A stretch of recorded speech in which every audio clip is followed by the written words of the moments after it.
चर्चा कथा।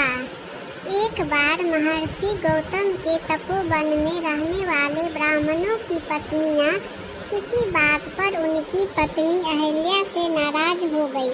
उन्होंने अपने पतियों को ऋषि गौतम का अपकार करने के लिए प्रेरित किया। उन ब्राह्मणों ने इसके निमित्त भगवान श्री गणेश जी को आराधना की। उनकी आराधना से प्रसन्न हो गणेश जी ने प्रकट होकर उनसे वर मांगने को कहा। उन ब्राह्मणों ने कहा, प्रभु, यदि आप हम पर प्रश्न है तो किसी प्रकार ऋषि गौतम को इस आश्रम से बाहर निकाल दें।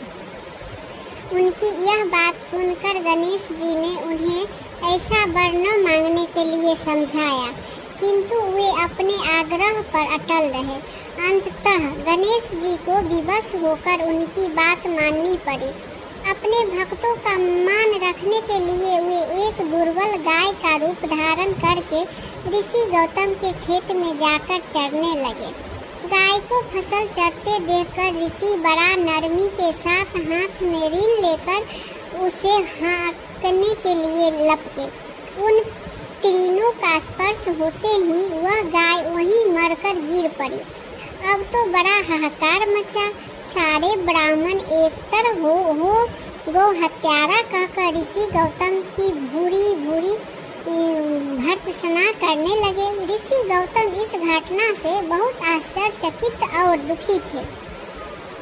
अब उन सारे ब्राह्मणों ने उनसे कहा कि तुम्हें यह आश्रम छोड़कर अन्यत्र दूर चले जाना चाहिए। गो हत्यारे के निकट रहने से हमें भी पाप लगेगा। विवश होकर ऋषि गौतम अपनी पत्नी अहिल्या के साथ वहां से एक कोस दूर जाकर रहने लगे, किंतु उन ब्राह्मणों ने वहां भी उनका रहना दूभर कर दिया। वे कहने लगा, गो हत्या के कारण तुम्हें अब वेद पाठ और यज्ञादि के कार्य करने का कोई अधिकार नहीं रहा है। अत्यंत कातर भाव से ऋषि गौतम ने उन ब्राह्मणों से प्रार्थना की कि आप लोग मेरे प्रायश्चित और उद्धार का कोई उपाय बतावे।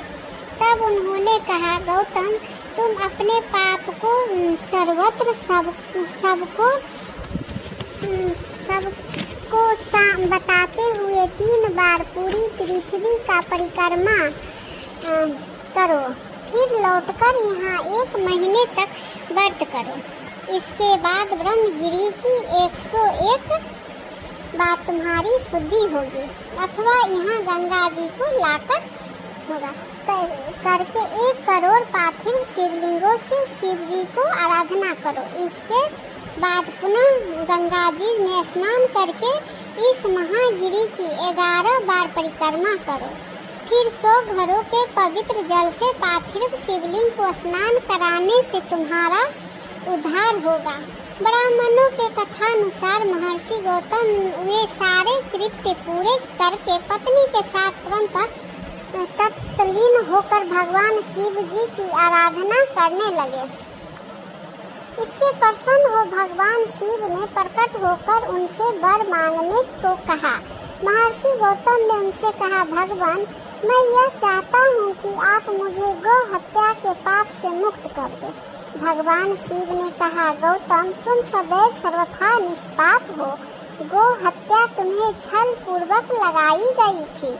छल पूर्वक ऐसा करवाने वाले तुम्हारे आश्रम के ब्राह्मणों को मैं दंड देना चाहता हूँ। गौतम ने कहा, प्रभु, उन्हीं के नियमित से तो मुझे आपका दर्शन प्राप्त हुआ है। अब उन्हें मेरा परम हित समझकर उन पर आप क्रोध न करें। जय शिव गुरु। हर हर महादेव।